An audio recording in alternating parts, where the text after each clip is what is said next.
Goedemiddag julle, Frans Oosthuizen hierso, verkoopsbestuurder by Hyundai Vredenburg. Vandag gaan ek julle 'n bietjie meer van die nuwe Tucson vertel.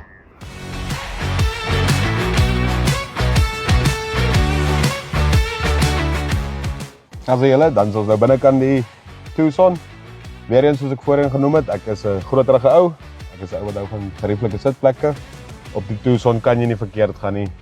Met leersitplekke van die premium model af tot jou topspec enetjie. Gemaklike sitplekke vir die lang pad om jou lyf nie seer te laat raak nie. Weer eens Hyundai met hulle charging points oor genoeg. Jy het jou wireless charging dock voor. Dit is vir een foon.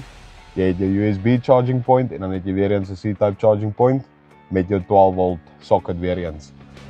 Verder interieur gewys, cruise control is standaard op hulle van jou entry vlak af regdeur tot jou top inline model.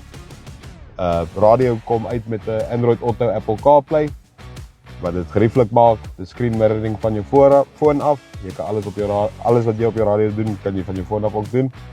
En ja, lekker goedjies soos cruise control weer eens op jou stuurwiel. Jy kan jou radio se klank beheer. Jy kan tussen jou liedjies, gunsteling liedjies kies van jou stuurwiel af. Jy het ook jou onboard computer wat vir jou weer eens jou brandstofverbruik range totdat jy gaan staan. Jou afstand wat jy ry en al die goedjies wat met 'n tripcomputer gepaard gaan.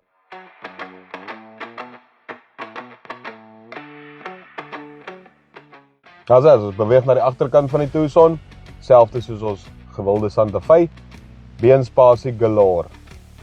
Genoeg spasie vir groot mense agterin, die pad lekkerder te maak.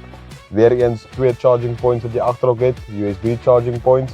Jy het weer eens jou air vents ook vir agter, wat dit direk kan blaas op jou. Jy hoef nie te wag vir die lug om van voor af te kom nie. En van hier af sit en kyk jy net die wêreld daar buite vanuit die Tucson uit. As jy julle, dan gaan ons na die agterkant van die Tucson toe. Ja. Sorry, ek het vergeet sy is daar binne.